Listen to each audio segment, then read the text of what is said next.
ಚಿತ್ರದುರ್ಗದ ಒಬ್ಬ ವ್ಯಕ್ತಿ ಕೊಲೆಯಾಗಿದ್ದಾರೆ. ಬೆಂಗಳೂರಿನಲ್ಲಿ ಕೊಲೆಯಾಗಿದ್ದಾರೆ. ಕೊಲೆಯಲ್ಲಿ ಅವರು ಕೆಲವ್ರನ್ನ ಅರೆಸ್ಟ್ ಮಾಡಿದ್ದಾರೆ. ಅವರ ಇನ್ವೆಸ್ಟಿಗೇಷನ್ ಎಂಕ್ವೈರಿ ಮಾಡುವಾಗ ದರ್ಶನ್ ಅವರು ಹೆಸರು ಕೂಡ ಬಂದಿದೆ ಅಂತ ಹೇಳಿದ್ದಾರೆ. ಹಾಗಾಗಿ ಅವರನ್ನು ಕೂಡ ತನಿಖೆ ಮಾಡೋದಕ್ಕೆ ಕರ್ಕೊಂಡು ಬಂದಿದ್ದಾರೆ ಅಂತ ಮಾಹಿತಿ ಇದೆ. ಅದ್ರ ಮೇಲೆ ತನಿಖೆ ಆಗೋವರೆಗೂ ಕೂಡ ನಾವೇನು ಹೇಳೋಕ್ಕಾಗಲ್ಲ. ಅವರು ನೇರವಾಗಿ ಇನ್ವಾಲ್ವ್ ಆಗಿದ್ದಾರಾ ಇಲ್ವಾ, ಅಥವಾ ಯಾವ ಕಾರಣಕ್ಕಾಗಿ ಮರ್ಡರ್ ಆಗಿದೆ, ಇವ್ರ ಹೆಸರು ಯಾಕೆ ಬಂದಿದೆ ಅಲ್ಲಿ ಅನ್ನೋದನ್ನೆಲ್ಲ ತನಿಖೆ ಮಾಡಿದ ನಂತರನೇ ಗೊತ್ತಾಗುತ್ತೆ. ಹಾಗಾಗಿ ಈ ಸಂದರ್ಭದಲ್ಲಿ ಬೇರೆ ಏನೂ ಹೇಳೋಕ್ಕಾಗೋದಿಲ್ಲ. ಇಲ್ಲ, ಅವರು ಮೈಸೂರಿನಲ್ಲಿ ಅರೆಸ್ಟ್ ಮಾಡಿದ್ದಾರೆ. ಮೈಸೂರಿಂದ ಬೆಂಗಳೂರಿಗೆ ಕರ್ಕೊಂಡು ಬಂದಿದ್ದಾರೆ. ಅವರು ಯಾರು ನಮ್ಮ ಇಲಾಖೆಯವರು ಅಲ್ಲಿ ಇಟ್ಕೊಂಡಿದ್ದಾರೆ ಮತ್ತು ಅವ್ರನ್ನ ಎಂಕ್ವೈರಿ ಮಾಡ್ತಾಯಿದ್ದಾರೆ, ತನಿಖೆ ಮಾಡ್ತಿದ್ದಾರೆ. ಎಲ್ಲ ಇಲಾಖೆಗೆ ಸಂಬಂಧ. ದರ್ಶನ್ ಅವರ ಸೂಚನೆ ಇತ್ತಂತ ಸರ್? ಅವರು ಯಾರು ಅವ್ರನ್ನ ಮೊದಲು ಅರೆಸ್ಟ್ ಮಾಡಿದ್ರಲ್ಲ, ಅವರೆಲ್ಲೋ ಅವ್ರ ಹೆಸರು ಹೇಳಿದ್ದಾರೆ ಅಂತ ಕೇಳಿದೆ. ಹಾಗಾಗಿ ಅವ್ರನ್ನ ಮಾಡಬೇಕಲ್ಲ, ಯಾಕೆಂದರೆ ಇದು ಮರ್ಡರ್ ಕೇಸ್ ಆಗೋದ್ರಿಂದ ಸೀರಿಯಸ್ ಆಗಿ ಮಾಡಬೇಕು.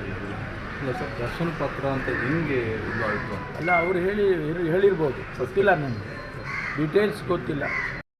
In connection with a murder case registered in Kamakshipalya Police Station, limits of Bangalore West Division, which was registered on 9th morning, one of the actors of Kannada film industry has been secured and he is being questioned. The details are yet to be ascertained, and since the matter is under investigation, further details. The victim is one person from Chitradurga. He is about 33-year-old. His name is Venka Swami. He is associated to the victim. So all of them are detained or arrested? They are being questioned. How many have been detained in this case? They are being questioned. How many? They are being more than 10%.